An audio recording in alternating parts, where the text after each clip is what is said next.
we would not walk down that road without you. That's the words of Vandrezzer FC to their fans on their return to the Nigerian National League. Welcome. This is the Arena Yes Friday edition of the show. It's been a wonderful and long week, hasn't it been? Yes. Let's wrap up this week talking about the stories emanating from the world of sports. It's a packed show today, I can tell you. Yes, they are the one emanating from the world of athletics right here in Nigeria. We would be taking a look at that on today's show. And I know Manchester United fans want us to talk about that interesting victory that went down right there in the UEFA Europa League yesterday night. Yes, we would not be leaving that one out. Arsenal too, we will also talk about that. And there's some other stories we also have to talk about on the show. Like I said, it's a packed show. Don't go anywhere, because when we get back, the show begins in full. I'll be your host. My name is Jidechi Chidiezie.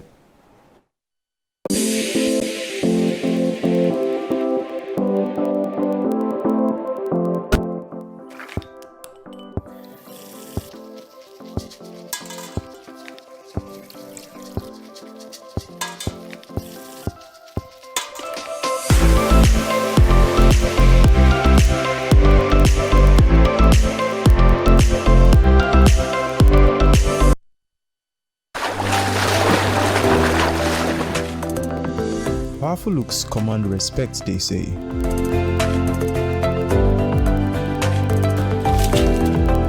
The perfect body, the perfect grooming, and ultimately the perfect skin. Looks, style, and grooming makes the ultimate man.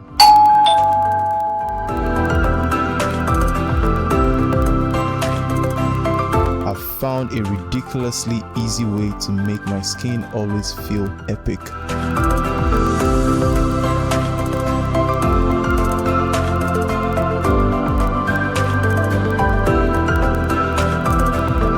My name is Neo. I found Blemiviv, and now my skin finally makes sense.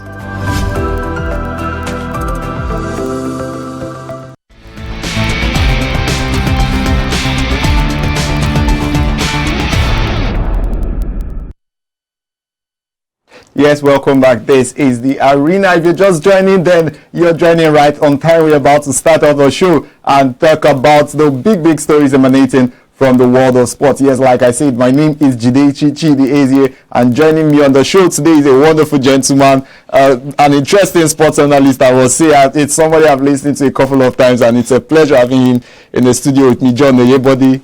Pleasure, I must say. Thank you very much, Jidechi. It's a pleasure for you to invite me. Yes. Okay, now let's start off the show talking about the athletics. The AFN and Nigerian athletes, they are both crying, complaining about the failure to secure visas to the World Relay.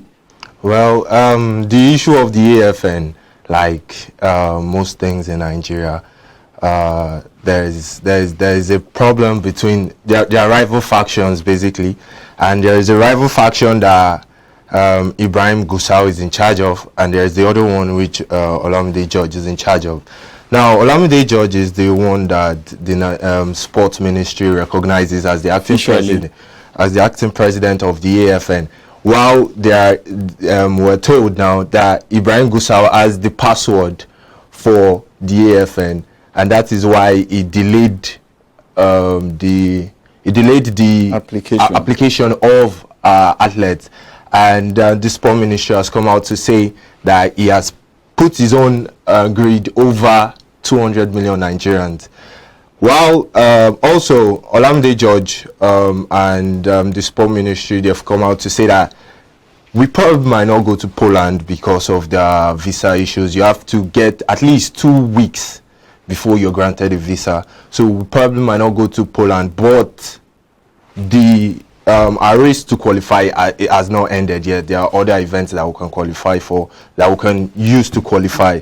We can for the closing for the qualification is on the 29th of June. So obviously we can go through other means.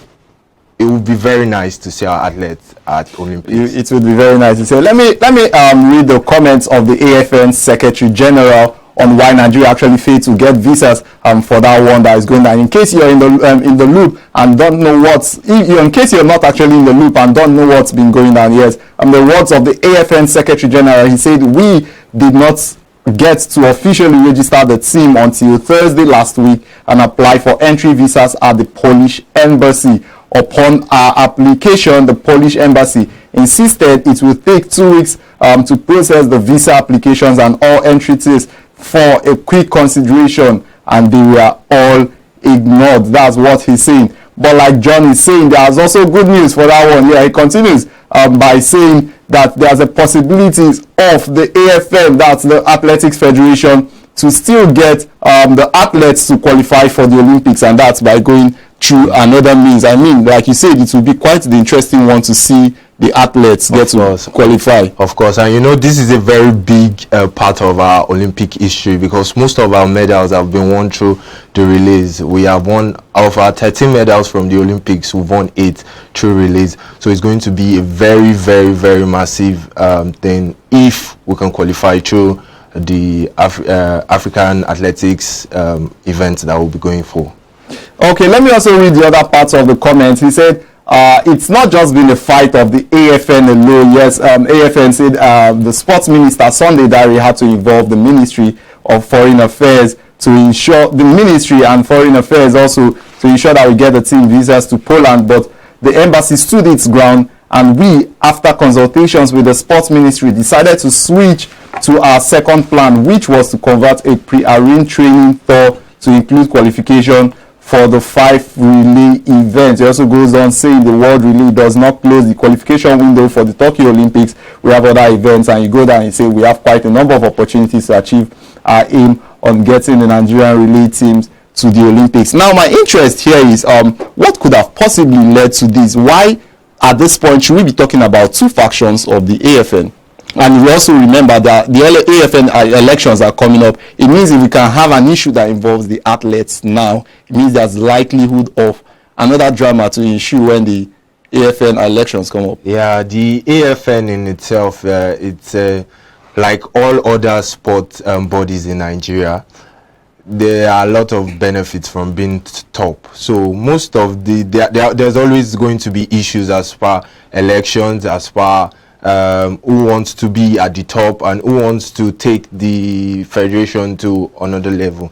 So the rivalry between both Olamide George and Ibrahim Gusau has stemmed for a very long time now, and he took the intervention of 2 representatives from the Confederations of Africa Federation as per Olympics to even help us work out this AFN, this saga that's going on, and making Olamide George acting as the president for the AFN right now. Hopefully we get to go past the drama. I mean, Nigeria, we always see drama in the world of sports. Of course. Okay, on the special focus for today, we have Ayimba. Let's take this quick one, and when we get back, we talk some other things that's not athletics.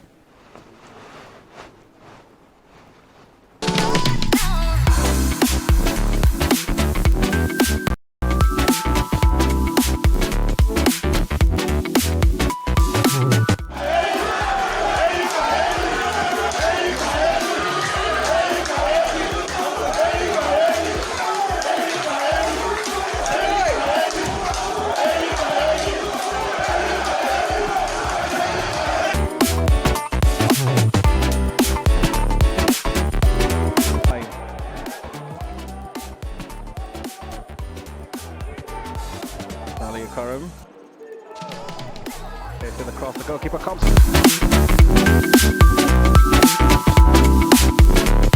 Of the Cup, Confederation Cup. It's not over, but it has the taste. He won't pick up a yellow, but he would care less. When Sunderland's get beat, what a time to score.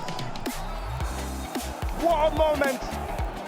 And that's it right there. Stanley Okorom with the definitive moment in this game, crossing the ball, and he just throw everything. And Oyebode running with the ball as long as he let it carry it.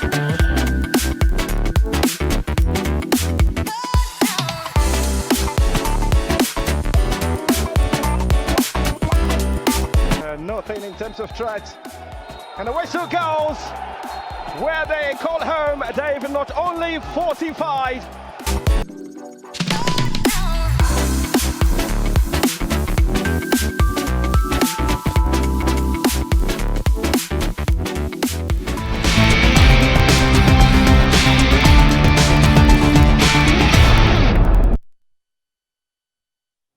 Yes, welcome back. I must say we are all excited that Eyimba International of Ava have made it through to the next round of the competition. Now, John, let's move on and talk about the Higher Institutions Football League, IFL. That's the acronym for that one. Interesting one we've been seeing over the past couple of weeks now, and we have 16 teams. We are down to 16 teams left in the competition. Before I run through the 16 teams, there was an interesting story that came out yesterday. The Vice Chancellor of University of Maiduguri requested to see the players of the university's football team. Quite the interesting one, you would say. Yeah, it's very interesting. We are very appreciative of the fact that IFL has come to stay, and it has increased the competitiveness in our university's football. And Nuga also backing it. Yeah, Nuga is backing it. So you can see that IFL is not a joking matter anymore. It is now big. It is the biggest when it comes to university football in Nigeria. And we are very happy about that, and the competitiveness in the competition it's something to be happy about. Okay, yeah, it's something to be happy about. Let me quickly run you through the 16 teams that are left, or rather you could also say the 16 universities that are left right now in the IFL. You have Unical, that's University of Calabar, that's Unical Malabites, University of Agriculture, Makurdi, UAM Tillers, Uni-Lorien Warriors are also among the last 16 teams, and others also include the Obafemi Awolowo University, that's OAU Giants, Kogi State University Steelers, University of Maiduguri Desert Warriors, Federal University of Technology Minas, and they are called Mina Transformers, Ahmadu Bello University, that's Zaria Nobles, Ladoke Akintola University of Technology, that's called Obomosho Hunters, Federal University of Akure, that's Futa Tigers, University of Benin, Uniben Royals, Adekunle Ajasin University, Akumba Luminaries, the University of Nigeria Nsukka, that's UNN Lions, Ignatius Ajuru University of Education, that's the Port Harcourt Minders, and of course there's the University of Lagos Unilag Marines. Bayero University Kano is also part of the teams, that's BUK Stallions. Interesting ones. And at this point I have to ask, is your alma mater also part of this? No, my alma mater is not part. So where did you finish from? We didn't qualify for the 25 in the zone. I think at this point we are in the same WhatsApp group. Okay, now let's move on from the IFL and talk about something I would say is quite an interesting news. It's about the Nigeria National League and Vandrezzer FC. Vandrezzer are said to be back to the Nigeria National League. Yeah, Vandrezzer took a very huge, risky step. I like the fact you added risky to that, because I mean, it could have panned out anyway. He could have panned out anyway. So they took a very huge step against the NLL because of the outrageous fines they've been getting, and also the treatment they've been getting as regards their matches that they've played. And it is nice it panned out the way it panned out, and the league would get more exposure with the plans that Vandrezzer has for it as regards streaming of their matches and everything. So it is good they are back, and we're happy they are back. Yes, we are really happy they are back. Vandrezzer released a very, very long statement, 5 important points from the outcome of that meeting with the NNL, and I would say the only thing that stood out for me in that entire list is the fact that they said that Vandrezzer FC would be continuing the NNL, and I would say at this point this is a strong statement they've made by pulling out initially, although it's not something we might really say is always the right way to go. I believe consultation should always be the first way, the first point of action. But I mean, the fact that they've been able to, both parties have been able to agree, and we also learned that NLL some weeks ago they released new guidelines as concerns media coverage. It's a good thing after all. It's a very good thing. And while we are happy and we're very fast to praise Vandrezzer for taking that step, we should also note that it will not be very okay if every club decides to pull out whenever they are facing that's the point I was looking at. Yeah, so, but actually the guidelines, what this saga has made the NLL do as regards the guidelines for COVID, for media and everything, it's a welcome development, and we're very happy about it. A welcome development that we are very happy about. Okay, now let's go on a quick break, and when we get back from this one, we will talk about the UEFA Europa League.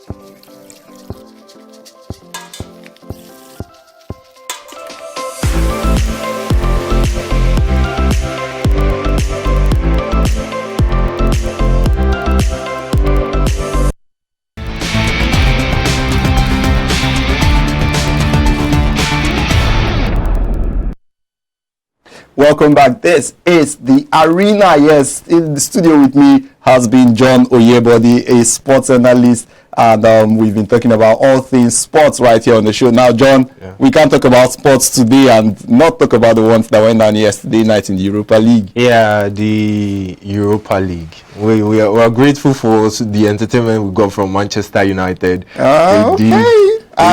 Some people are grateful. I will tell you, some people are not grateful. Why I would love to criticize them, they actually performed really well. As I'm watching the Europa League this season as a neutral fan because I don't have a team there. My team is in the Champions League, obviously. But the Europa League, Manchester United gave us much fun. They made Thursday night exciting. Yeah. But I think one thing we would want to talk about at this point is Manchester United. So far, we've seen them always doing. Let me call it lackadaisical until they are in losing positions. Exactly. And is that not a cause of worry for the team? I think it is a cause of worry for the team, for the management, for the coaching staffs as well. We see Manchester United always picking up after they have gone 1 goal, 2 goals down. But they obviously at the end of the day, it's always nice. They are now the comeback kings of England, and they are showing that they can be comeback kings in Europe as well. But it gets to a point that there might not be enough power, there might not be enough energy, there might not be enough resilience left if you have gone 2 goals down and you probably might not get to come back. It will not be every time they can get to come back, and would not want Manchester United to fall back as regards of them conceding early. Now let's talk about those that couldn't come back. Arsenal, that one ended in favor of their former head coach Unai Emery. 2 goals over Arsenal, 2-1 actually. That one ended. Yeah. And going into the second leg, does this Arsenal team look like the team that can produce a comeback? First of all, when I look at Arsenal, I see a young coach who wants to do good. He has the mind to create a very, very world-class team with Arsenal. But since his arrival, you would notice there have been trends of indiscipline in that team. This red card they conceded in their last match is the 10th red card they've conceded under Mikel Arteta. And it will be very hard for them to go for a second leg in Europe. They don't allow for any mistake. Any mistake, you're punished. So if you go and get the red card in your second leg, it would obviously show. Now Ceballos will not have the chance to play the second leg, and it would obviously be a blow to the team. But good top ups to Samuel Chukwueze from Villarreal. And this performance, it was quite very, very good. And okay, now let me wrap up this talking about what Unai Emery said after the game. He said, I think that across 90 minutes, we were better. The red card changed the game, but even though we lost the chance of a 3-0 win, which we were chasing, I think it's vital to recall that we won. And this he's sounding like he's not even going to drop the ball in the second leg of the game. Obviously, this is a man that has a vendetta against Arsenal.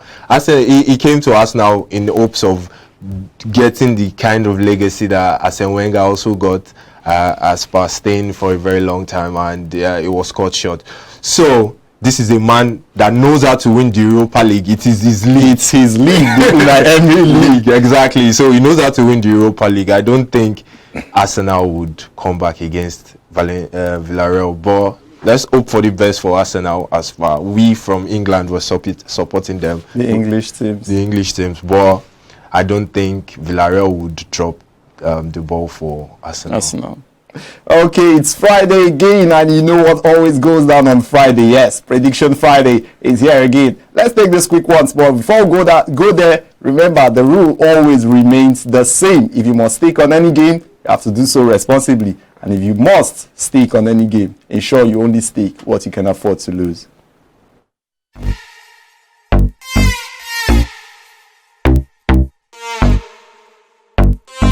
Good day everyone, welcome to another edition of Prediction Friday. Before we proceed, let's get acquainted with our rules. Number one, if you must please bet responsibly.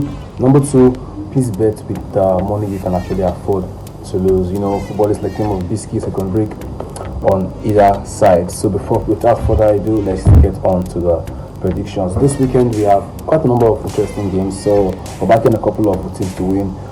Chelsea will be welcoming Fulham to Stamford Bridge. We're backing Chelsea to make that one. Crotone will also be welcoming Inter Milan to their home ground, and yeah, we expect Inter Milan to also get some victory with Lukaku and Co firing on all gunners. Real Madrid is welcoming Osasuna home. Real Madrid is going to also backing Real Madrid to win that game. Similarly, Paris Saint-Germain will be welcoming Lens to the stadium, where we also expect a win for PSG. Similarly, all the way down to Portugal, we have Sporting Lisbon, who will be welcoming Nacional to their home, and yes, another victory for Sporting Lisbon. Borussia Dortmund will also be in action in the DFB Pokal Cup, where they'll be hosting second league side Holstein Kiel. We're backing Borussia Dortmund to come out with a victory on that one. And finally, we're looking at Besiktas and Atasinova over 1.5. So that's 8 games for you. Chelsea full-time win, Inter Milan full-time win, Real Madrid full-time win, PSG full-time win, Sporting Lisbon full-time win, Borussia Dortmund full-time win, and Besiktas over 1.5. So yeah, feel free to modify as you want. And that's all for this weekend. We wish you a good weekend and numerous cash outs. Till I come your way again next week. It's bye for now.